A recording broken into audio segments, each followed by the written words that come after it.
Hello mga Dabarkads! Kamusta na kayo? Ito na naman po ang inyong lingkod, si Mami Travel Eats na magbibigay sa inyo ng mga latest na chika.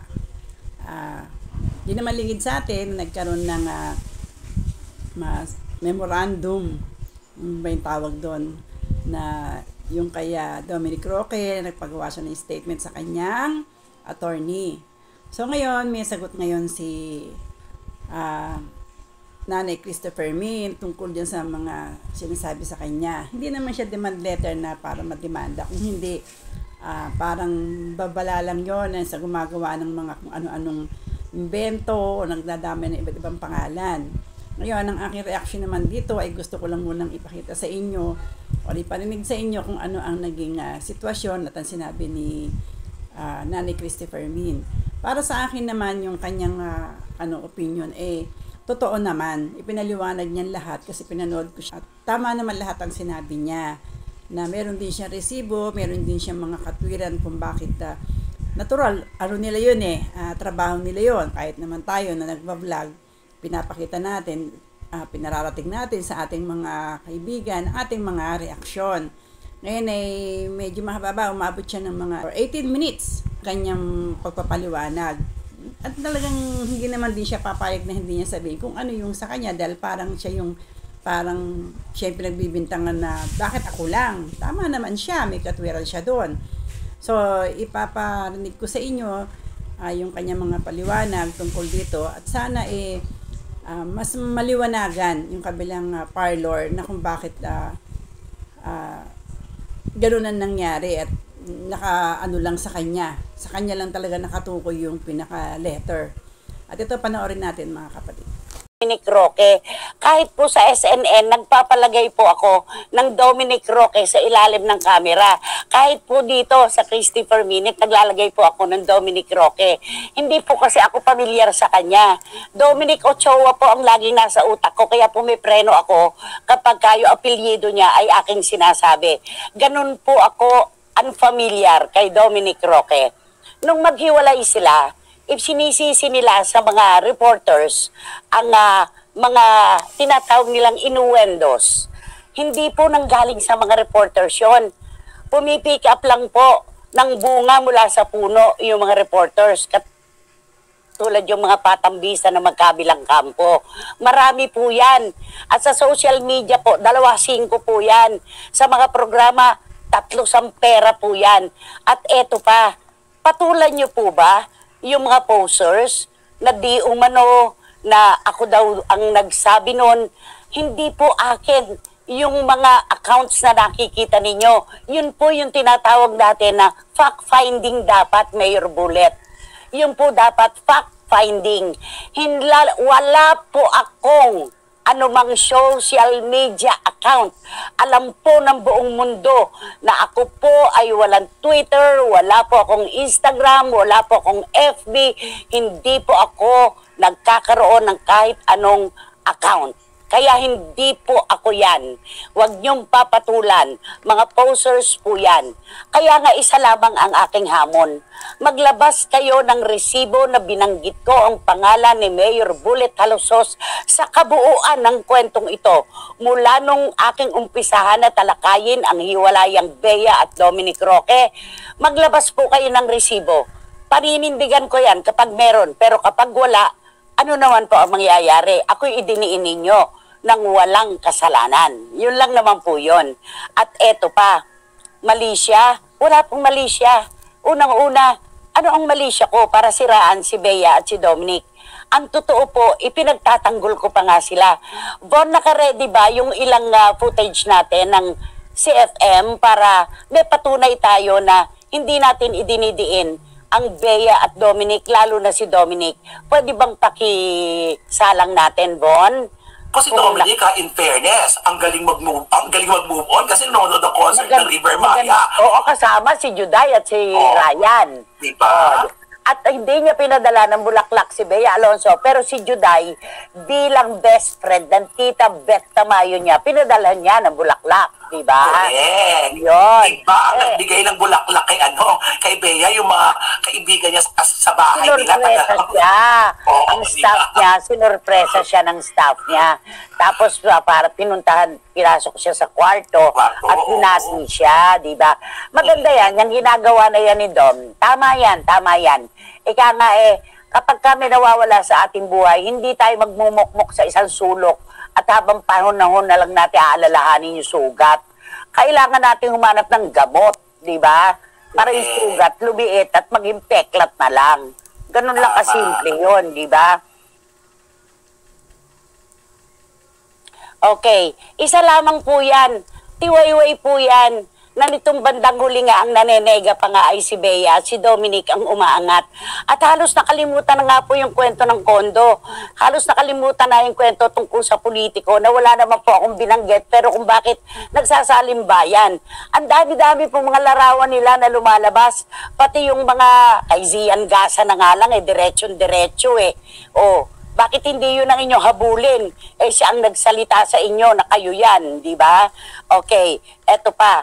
Maglabas kayo ng resibo sa anuman pong labanan, kahit sa korte.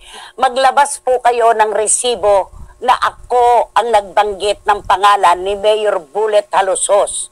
Maglabas kayo ng resibo na binigyan ko ng malisyosong interpretasyon ang kanilang pagkakaibigan.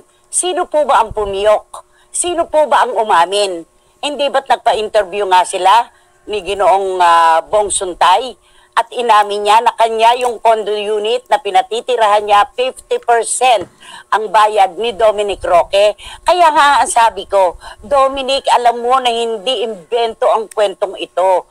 Alam mo na hindi sa iyo ang condo unit na yan. Dapat ay sa iyo manggaling. Bakit pinatagal mo pa kasi? Dapat yan, agad-agad ay sinagot mo na, yes, I do not own the unit. Ang may-ari nito si Mayor Bullet Halusos. Tapos ang kwento. Ganun lang dapat. At saka yung paghiwalay nyo ni Bea Alonso, tiniwangwang nyo rin ng matagal na panahon. Binigyan nyo ng malawak na daan, bintana, pinto, bubong, ang mga reporters, ang mga vloggers, ang mga bashers para panghimasukan ang breakup nyo.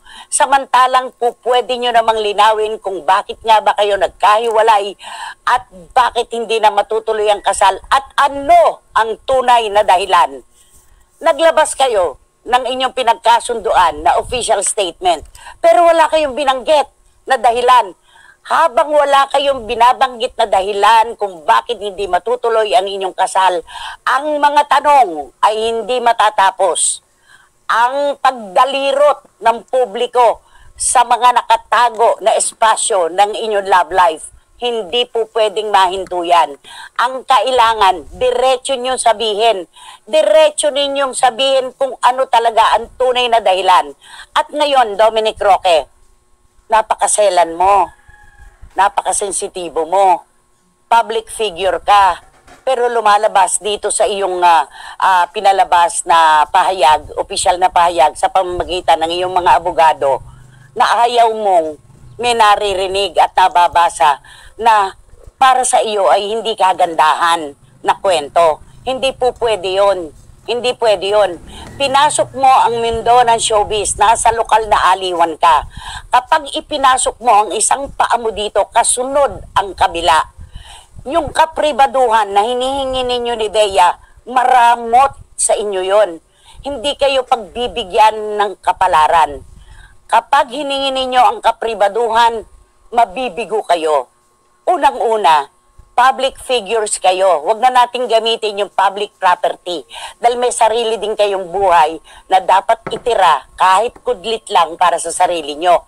Pero figura kayo ng showbiz, public figures kayo. Ano mang nangyayari sa buhay nyo ay para kayong isda sa aquarium. Tinititigan kayo.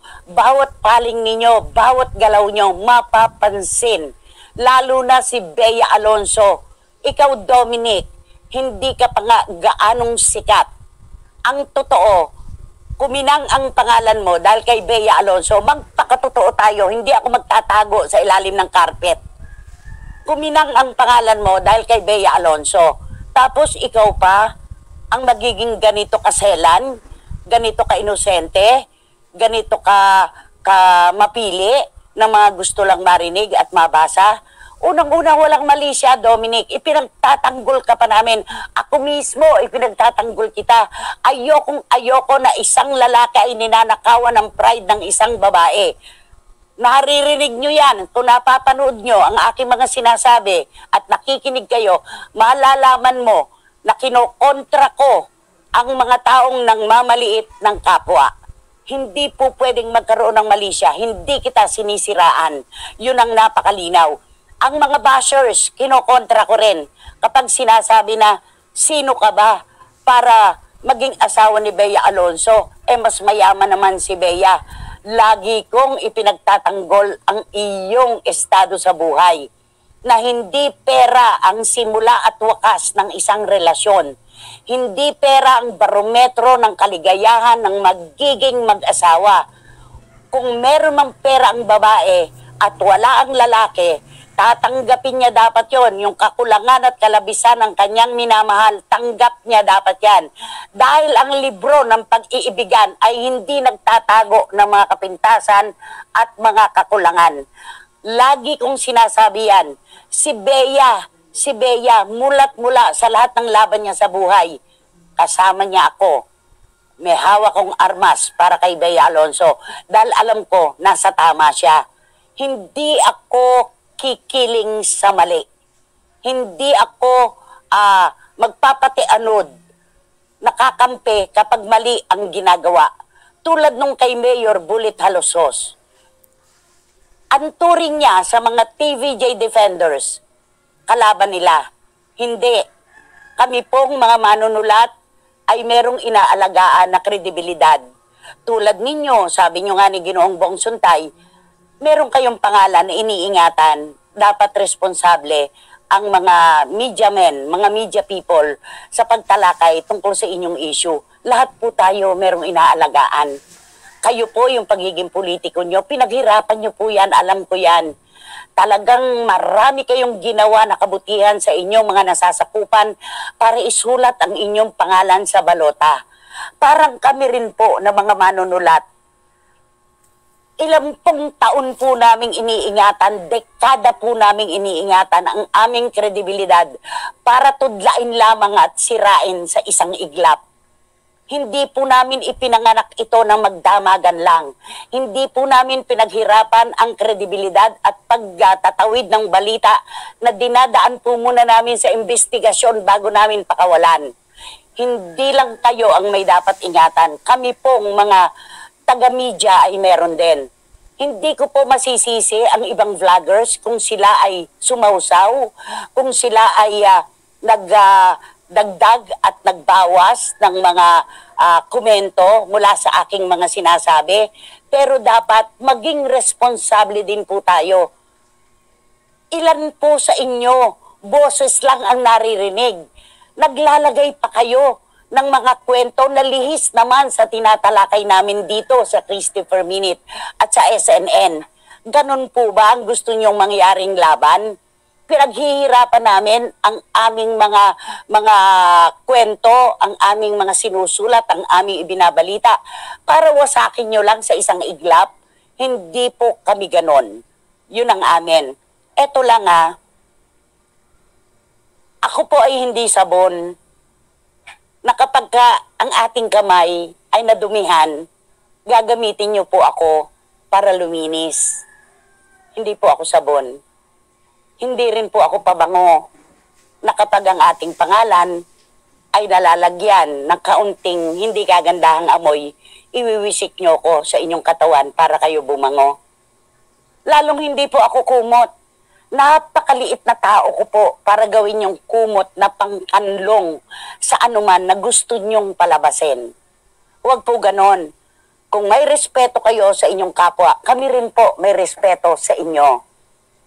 Hindi po ako maninindigan kapag alam kong ako ay mali.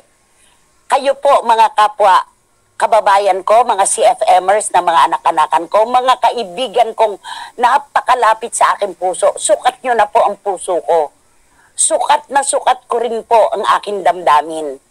Kapag alam ko po na ako ay nakapanakit, kapag alam ko po na may umaray sa aking salita, naninikluhod po ako, bumababa po ako para humingi ng paumanhin.